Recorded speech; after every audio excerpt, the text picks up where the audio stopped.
I'll tell you one thing, I do think they should have hearings on sex week, and if y'all dare, you ought to pull up that website. I have. It's obscene. I really want my teenage daughter, or any daughter for that matter, exposed to this. I am all for freedom of speech. I'm all for being able to educate people on whatever what sexual promiscuity can do, things of that nature. But when you have people running around, let's just say like it is, dressed as a penis and dressed as a vagina, that's in your face to see how far you can go. And that is absolutely ridiculous. It is. And I don't say anybody with any sense of decency would want your taxpayer dollars going to that, other than you're just so freedom. Obscenity is against the law now. This stuff borders on obscene if it's not obscene. And I'm not a prude. I don't care about that. Come on. It's like some people defend it no matter what they do.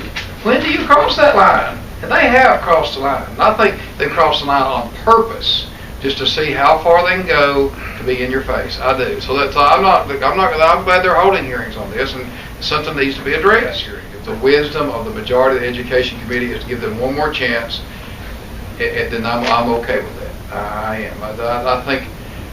I think they are shocked. Last year they had this same thing. It was nothing like it is this year. But they quote got away with it in their minds, and so therefore if that happened, let's see how far we can go next year. What in the world would that one more year do if they keep pushing that envelope? So yes, if the collective wisdom of our education committee says let's give them one more chance, I would be fine with that. Because I really legitimately think they're trying to figure out what to do. And if my sister has two sons at UT. My girls went to ETSU, but they had the same thing at ETSU, and I was funding that with my student fees, I would be upset. I think practically 90% of parents would be. If you say, here's what they're scoring for, they would say, you've got to be kidding me. You've mentioned that these are teenagers, but of course they're also adults. I mean, they can go into any X-rated movie if they want to, or anything else. So what's my taxpayer dollars aren't paying for these X-rated yours movies. aren't either. It's a student fee. Okay, it's my student fees that I should have an option. You have an option whether to go to that X-rated movie if you want to, but you don't have an option, or we're trying to make an option to pay for. I'm just shocked that you are defending this stuff. Have you actually seen it? 18 is the age to see anything you want. I don't care. You can't have public obscenity. If you go to that movie, the doors close behind you, and you go in there. It's not parading around on campus, and that's the difference. That's a huge difference. Surely you can see that, Eric. Is there any evidence of that? Surely. Is there any evidence of people dressed up like that? I've seen it at the Daily Beacon every day since this thing has been going on, and they said nothing about it. Seen no photographs. I've not seen a photograph, but I hadn't looked for it. But I have heard that has happened from people that do know. Do I go up there and look for it? No. But if that happens, surely there's not a person in this room who would say, "Whoa, that crossed the line." It's my understanding, without having seen it or even seen pictures, that has happened. Yes, that's just my understanding. Surely. So there's been lawsuits so over. No, I'm telling you, there's been lawsuits over women walking topless on the street, and it's been upheld as free speech. Actual topless women, not caricatures, not costumes, not anything else. That doesn't cross the line like this. Come on, think about this. Anyway, I should have brought this up.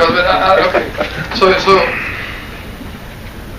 I mean, every community has a sense of decency, what's right, what's wrong. In their mind, that's the reason actually obscenity laws are governed more by local statute than they are statewide, because those people in that community should have a right to decide that or not. And if there's a parent paying student fees that's going toward this, they should have the right to say no.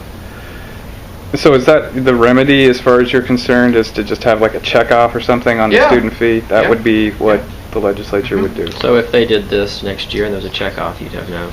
Well, let's hope that UT finds a better solution than that. But that, I would about assume that if nothing happens in the next year, that something like that would happen. Yes, I think that's where UT's headed. To be honest with you, is this a good use? I'm sorry, where you think UT's headed? I think that's where UT's headed, towards something like that, to be able to towards a checkoff. For the checkoff. But I mean, it sounds like they say there's some legal problems with trying to block it. So I mean, do you think they're going to try to? I just want to understand what you mean by that. That's why. Here we are, seriously, trying to make the state of Tennessee a better place to do business, a better place to do. And we're talking about this. That's the problem. That is the problem. This is a distraction that shouldn't be there, but the people know it's there, and they're doing it for a distraction. Nobody can deny that.